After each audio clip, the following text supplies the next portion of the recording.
اللہ نے ہر چیز انسان کے لیے بنائی، یہ آسمان، یہ زمین، یہ سمندر، یہ دریا، یہ ستارے، یہ نظارے، یہ سب انسان کے لیے، یہ پہاڑ، سب کچھ انسان کے لیے بنایا۔ فرشتے کس کے لیے بنائے؟ یہ انسان کی حفاظت کر رہے ہیں۔ کس کے اوپر ڈیوٹی کر رہے ہیں؟ انسان کے اوپر ڈیوٹی کر رہے ہیں۔ اللہ خود انسان کی تعریف کر رہا ہے۔ اللہ نے مخلوقات میں سے سب سے زیادہ جس کو سیریس لیا وہ انسان ہے۔ اور انسان کو کس کے لیے بنایا؟ اللہ خود انسان کی تعریف کر رہا ہے کہ انسان کو کیوں بنایا اور کس کے لیے بنایا۔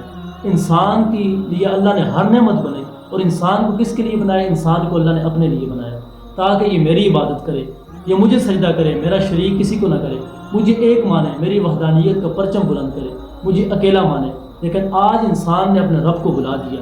تو یاد رکھو کہ جن لوگوں نے اس دنیا کے اندر رہ کر اپنے رب کو بلا دیا، اپنے رب سے غافل ہو گئے، تو بروز قیامت اللہ بھی ان کو بلا دے گا، یعنی ان کی طرف نظر رحمت نہیں کرے گا۔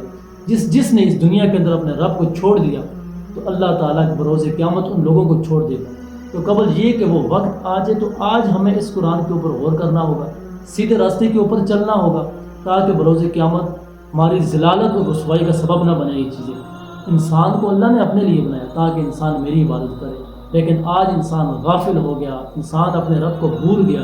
تو جو آج اپنے رب کو بھول گیا، بروز قیامت اللہ بھی اسے بھول جائے گا، اس کی طرف اپنی نظر رحمت نہیں کرے گا اللہ۔